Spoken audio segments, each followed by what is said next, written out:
Olá, queridos alunos, iniciando nossos estudos, compreendendo a doutrina espírita, para que tenhamos uma melhor percepção de que tudo que tratamos até então e que futuramente trataremos, não existe nada de extraordinário. Tudo é muito conhecido pela humanidade e não é de agora. Teria outros nomes, talvez, mas o fenômeno em si não é de agora. Então, o fenômeno mediúnico através dos tempos, tomo único, módulo 3, roteiro 1, onde nós vamos tratar sobre essa questão de ser ou não fenômeno mediúnico ocorrido somente após o advento de Kardec, né? Ué, não começou com Kardec?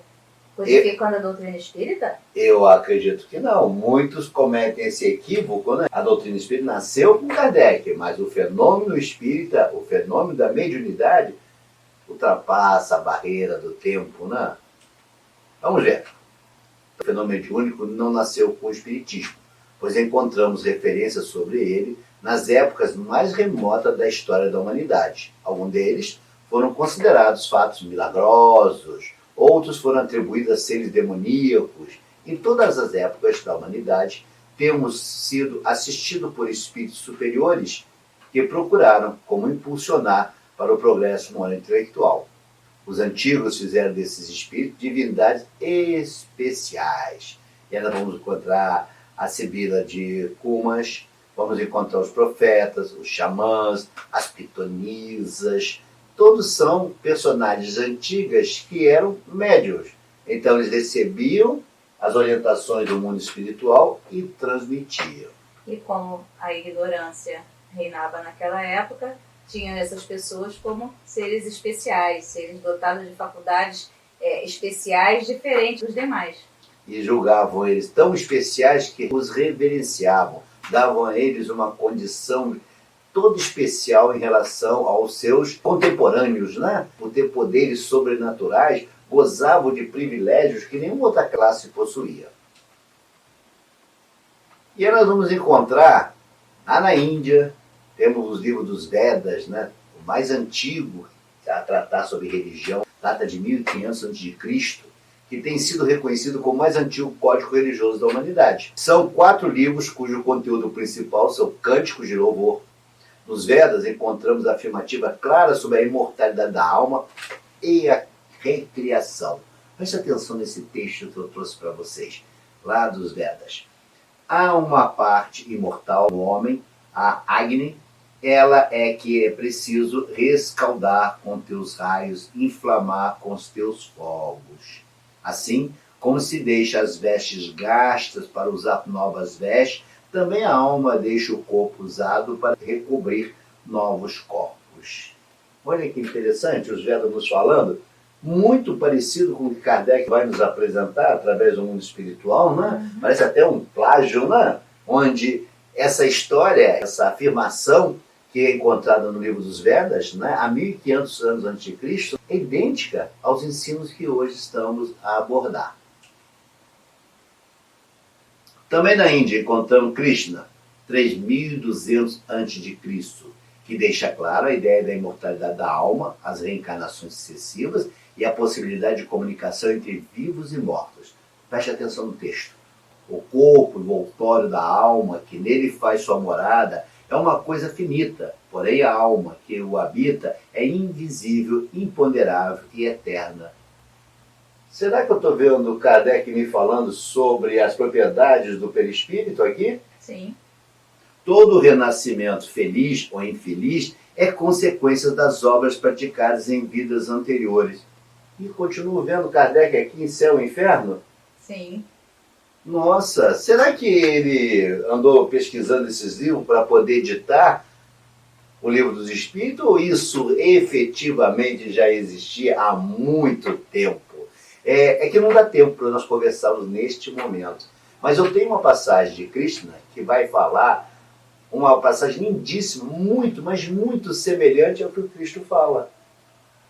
E épocas completamente diferentes uma das outras, né? Onde nós vamos ter aí cerca de 1500 anos de diferença um do outro, onde Cristo repete ipsiliter o que Krishna falou.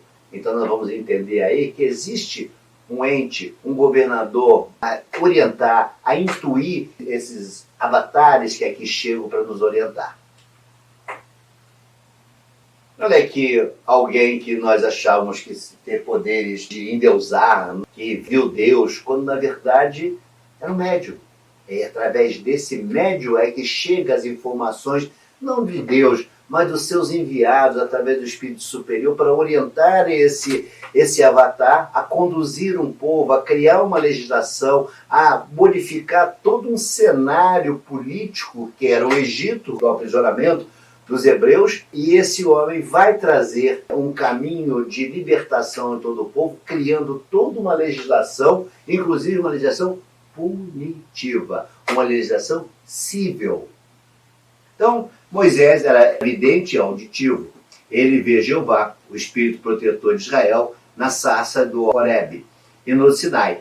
Recebeu no Sinai as tábuas da lei, apresentou ainda um gênero especial de mediunidade, a transfiguração luminosa, quando ao descer do Sinai trazia na fronte uma auréola de luz. Observando a ignorância e o despreparo de seu povo, procurava, através de uma lei disciplinar, educar os hebreus com relação à evocação dos mortos. Moisés assim se referiu, que ninguém use dos sortilégios e de encantamentos, nem interrogue os mortos para saber a verdade. E ele só faz isso pelos exageros, pelos abusos que os hebreus estavam a empreender nessas consultas de um mundo espiritual. E como já estudamos em diversas passagens, quem mais permeia o mundo material são espíritos de pouco conhecimento. Não são espíritos superiores, são espíritos de pouco conhecimento. São espíritos ou do mesmo nível nosso ou muito inferior ao nosso, e que se aproveitam dessa, digamos assim, vontade de querer descobrir o amanhã, né, o que será do amanhã, né, e vale-se disso para poder lançar suas malícias, suas maldades, confundir, adulterar verdades. E aí por isso que Moisés, não que ele não soubesse da existência desse mundo espiritual, dessa comunicação, claro que sabia, porque Moisés, ele era um sacerdote egípcio. Como um alto sacerdote egípcio, ele tinha conhecimento do livro dos mortos.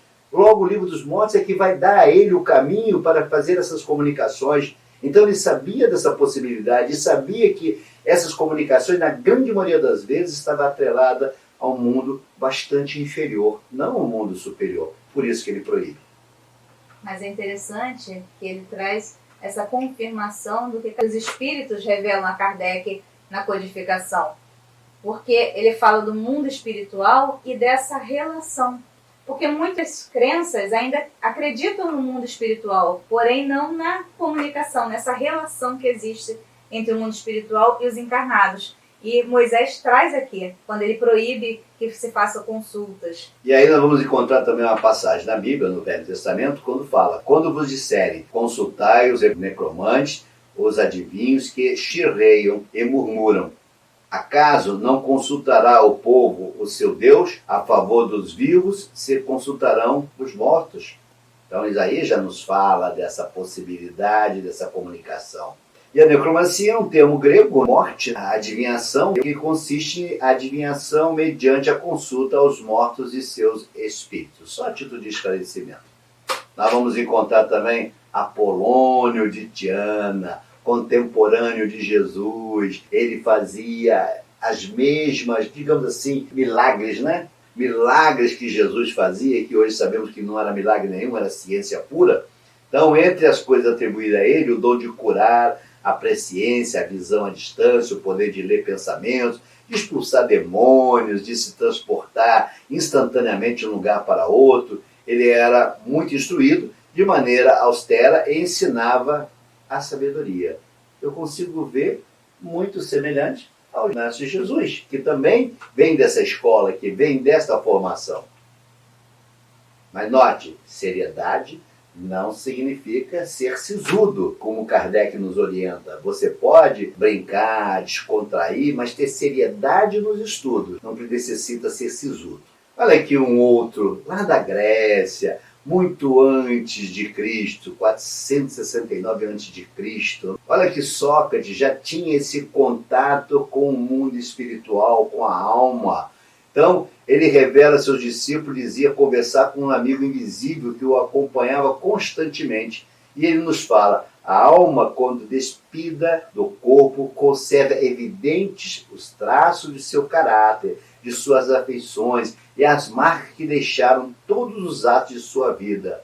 E eu consigo ver Kardec também aqui, quando ele nos fala sobre a questão da reencarnação, que você traz contigo nessa bagagem o teu caráter. Quando a gente fala do perispírito, que traz o quê? As nossas aquisições e os nossos débitos. Exatamente. Então, nós estamos andando aqui pela história antiga e ainda nem chega perto de Kardec e já estamos tratando sobre o assunto. Preciso falar desse nome? Siddhartha Gautama, Buda. Né? Buda também vai se referir à questão da alma. E olha o que ele nos fala. Enquanto não conquistar o progresso, o nirvana, que para o céu seria o nirvana, o estágio superior da alma, o ser está condenado à cadeia das existências terrestres. Todos os homens são destinados ao nirvana. Kardec nos fala sobre isso também, interessante. Exatamente. Ele me diz que o quê? Eu fui criado simples e ignorante para ascender à condição de espírito depurado, de espírito angelical. Olha aí Kardec nos dizendo... E que enquanto não alcançamos isso, nós somos levados a reencarnar até alcançar esse progresso. Quando Buda nos orienta a isso, observe, 563 antes de Cristo. Cristo já nos dizia sobre isso, Cristo nos revelava sobre essa condição, Cristo nos revelava sobre as vidas sucessivas, e é tão verdadeiro isso que ele mantém um diálogo com Nicodemos. E ele diz a Nicodemos que é necessário renascer de novo, e que Nicodemos não consegue entender como renascer de novo. É exatamente o que Buda nos fala. Será que Cristo tinha contato com Buda? Será que tinha essa ligação? Será que Kardec tinha essa ligação toda com todos esses avatares?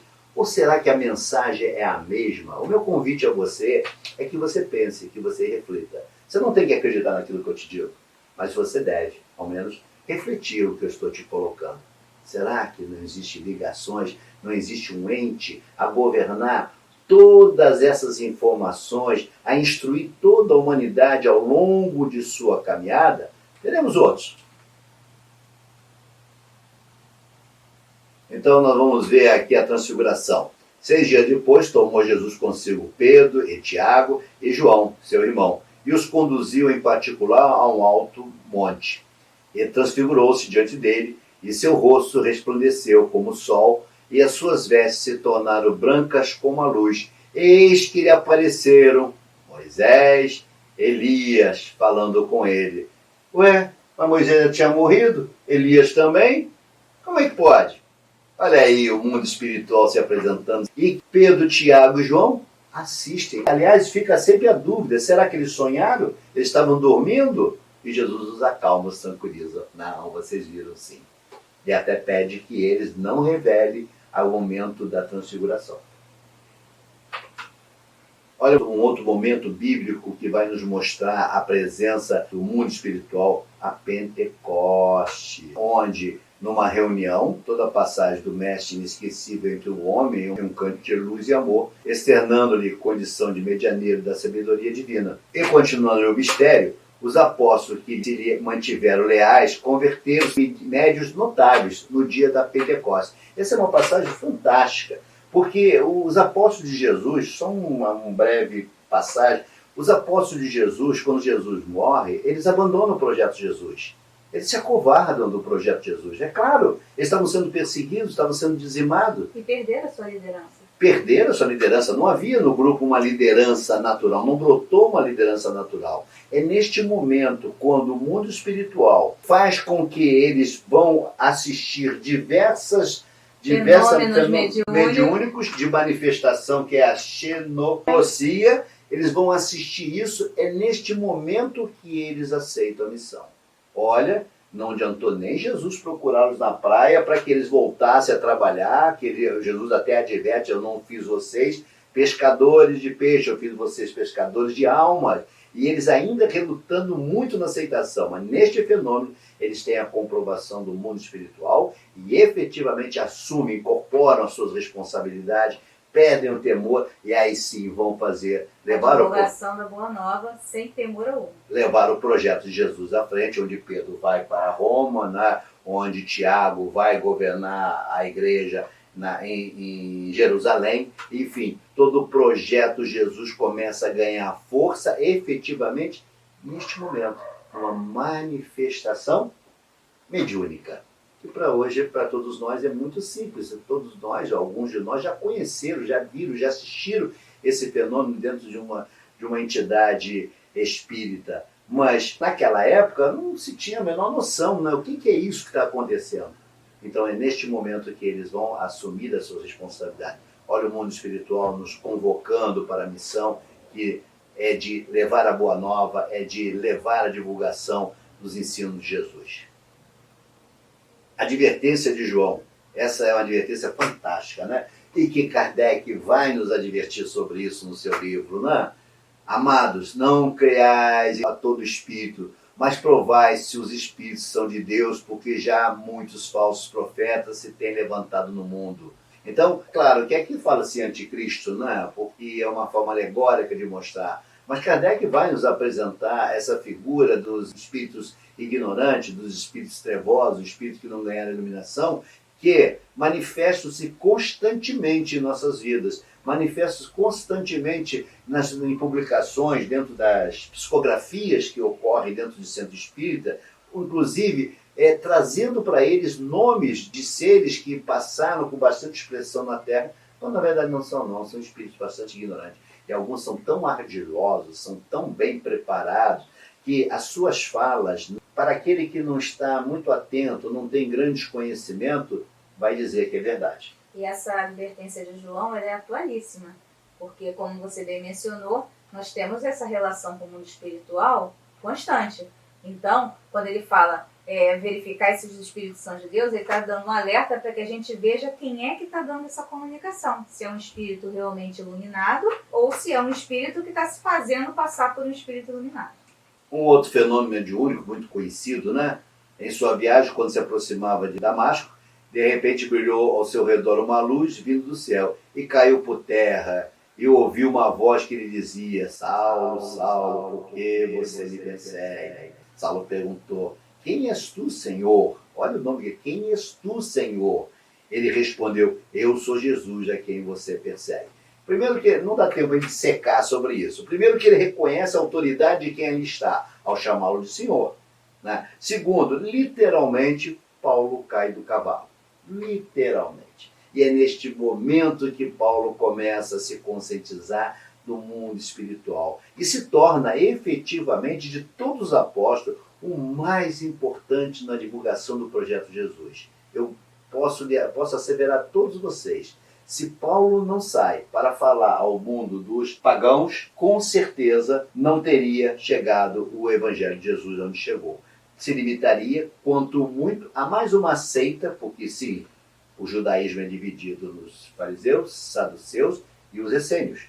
Eles seriam mais um, os nazarenos. Mas é Paulo que vai romper essas barreiras da comuna de Jesus e vai lançar ao mundo, falando justamente àqueles que não tinham qualquer ligação com a doutrina de Jesus, muito menos com o judaísmo.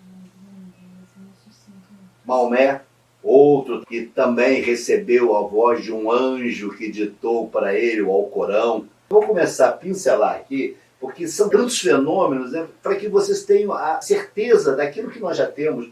A mediunidade não começou com Kardec. Ela já existe há muito tempo atrás, com outros nomes, ou sequer eram observados. Santo Antônio de Pádua, que vai ter a bicorporeidade, é ele que vai a Lisboa socorrer o pai, testemunhar um crime sem ter saído do lugar. Como assim? Pois é, olha a bicorporeidade. Francisco de Assis, outro nosso querido Francisco de Assis, né, que ouve uma voz e sem compreender direito, Francisco, mercado decadente, né? Quando na verdade ele pensava que era levantar a igreja, ele gasta um dinheiro, uma fortuna para levantar a igreja, ele descobre que a missão dele era levantar a igreja católica, que estava extremamente desvirtuada dos ensinos do Cristo, extremamente debilitada na sua formação, E ele, depois de algum tempo, começa a compreender a mensagem que recebe do mundo espiritual e vai trabalhar para soerguer a igreja moralmente, porque estava perdida. Rainha Isabel de Portugal também apresenta um outro fenômeno mediúnico, onde ela vai materializar rosas, porque ela fugia do marido, que era o Dom Dinis, para fazer caridade. E aí o marido, numa dessas investidas, verificou que ela estava levando algo, pediu para ver. E aquelas moedas se transformaram em rosas. E aí tem uma passagem interessante dela com Chico Xavier: Francisco, em nome de nosso Senhor Jesus Cristo, venho solicitar o seu auxílio em favor dos pobres, nossos irmãos. Emocionado e em lágrimas, Chico lhe perguntou: Senhora, quem sois? E ela respondeu: vós não se lembra agora de mim. No entanto, sou Isabel, Isabel de Aragão. Então, mostra que essa interligação entre espíritos, conhecimento, olha os fenômenos se apresentando com muita clareza, né? E Chico, aos 17 anos, nem imaginava, né, que teria a missão que ele acaba tendo, né? Olha esse moço aqui, Dante Alighieri, é outro, né, que escreve a Divina Comédia. Leiam a Divina Comédia, leiam Céu e Inferno, e vocês verão. Eu não vou nem concluir dizer para vocês o que eu penso, mas está aí Dante Alighieri narrando o céu, o inferno, o purgatório, de uma forma romântica, né, de uma forma literária, né, mas que traz as instruções daquilo que o mundo espiritual nos diz sobre essa condição de consciência do ser em habitar cada um desses estágios. Santa Rita de Cássia é outra também, pediu para sofrer as mesmas dores do Cristo e aparece chagas em seu corpo, chagas fétidas. E ela, por sua vez, ao querer visitar Roma, implora ao Criador que ela se cure, e ela tem uma momentânea cura. E a chaga some. Quando ela volta ao convento, as chagas retornam. Quando ela morre, as chagas sumiram. Havia cheiro de rosas. Todos esses que eu estou narrando para você, todos são fenômenos mediúnicos. Joana d'Arc também ouvia voz e recebia orientações como deveria criar suas estratégias para poder combater o inimigo que ameaçava destruir a sua nação. Cristóvão Colombo conta que ele ouvia vozes desconhecidas que estimulavam a continuar. Essas vozes, inclusive, mostravam o caminho que deveria seguir. E note, hoje nós falamos de uma viagem naval com uma certa facilidade, que tem instrumentos, mas naquela época não existiam instrumentos. Lembre-se que a Terra era plana. Naquela época a Terra era plana, depois daquilo cairia num abismo. E Cristóvão Colombo, ouvindo essas vozes, vai se ingrar por esses mares desconhecidos e até aportar nas Américas, né? Maria de Jesus de Águeda alegou que teria o dom da bilocação, surgindo mesmo em algumas pinturas feitas por missionários franciscanos e por indígenas de vários países. No entanto, sabe-se que nunca abandonou seu convento na Espanha. Que interessante, né? E aqueles índios também não conheciam, sabiam que uma freira se apresentou lá. Quem era essa freira? Vamos descobrir que é ela que se apresenta, sem nunca ter saído do seu local. Frei Galvão também detinha telepatia, premonição, levitação, enfim, uma série de fenômenos que ele apresentava que mostrava essa mediunidade. Tem uma parte, também era procurado pelo seu alegado poder de curar doenças numa época em que os recursos médicos eram escassos. Numa dessas ocasiões, escreveu num pedaço de papel uma frase em latim do ofício de Nossa Senhora: após o parto permaneceste virgem, ó Mãe de Deus, intercedei por nós. Em seguida, enrolou o papel no formato de uma pílula e deu uma jovem cujas fortes cólicas renais estavam colocando sua vida em risco. Depois que tomou a pílula, melhorou. E até hoje é conhecida a pílula de Frei Galvão. Frei Galvão, né? Esse também é fantástico, um contemporâneo de Kardec, e que vai procurar Kardec depois do naufrágio, onde ele perde a filha. Ele vai procurar o grupo de Kardec para buscar uma comunicação desta filha que havia desencarnado nesse naufrágio. E, no entanto, ele acaba se envolvendo e se apaixonando pela doutrina e se tornando um dos grandes divulgadores da doutrina espírita. Também Dom João Bosco, né, também manifestando esse contato com o mundo espiritual. O espírito de Luís Camolon se materializou e pôde assim conversar mais intimamente com seu amigo terreno. né? E depois isso é comprovado através de outros padres que assistiram esse diálogo, esse colóquio com esse espírito. E assim nós temos uma infinidade: Santa Luzia, Santa Brígida, Santa Teresa d'Ávila, Vicente de Paula, São Pedro de Alcântara. E você observou uma coisa interessante? Eu não falei nenhum espírito, só falei em padre. E quer dizer que a doutrina espírita não é só para espírito, não? Os fenômenos mediúnicos ultrapassam as barreiras da casta dos espíritas. Na realidade, eles se mostram em tantas outras religiões, crenças, seitas, inclusive nos católicos. Interessante, né? Um outro manuscrito, né, que foi escrito por uma freira, né? Esse é interessante falar, esse manuscrito do Purgatório. É a impressionante revelação de uma alma no purgatório, formado por mensagens mediúnicas de autoria de uma freira, que desencarnara num convento da França, psicografado por uma outra freira no período de 1874. Como falamos, a mediunidade é inerente a qualquer pessoa. O opúsculo tem um imprimato. Eu vou dizer a vocês embaixo o que é o imprimato. Da igreja foi traduzido para o português pelo Monsenhor Ascânio e publicado pela edição paulina. Essa mensagem há relatos de zonas de sofrimento muito semelhantes à descrita por André Luiz em seus diversos livros psicografados por Francisco Cândido Xavier. Há também a afirmativa que sugere a reencarnação como o seguinte: a Terra é apenas uma passagem onde só se recebe um corpo, por sua vez, há de voltar à Terra. Olha a freira nos falando sobre a reencarnação, né? Logo do início diz o manuscrito que a aparição é uma manifestação de outro mundo, de alguém que nos vem dizer o que lá se passa. E é o que ocorre no caso citado com a freira, que era por todos do convento considerada santa e também dotada do seu juízo,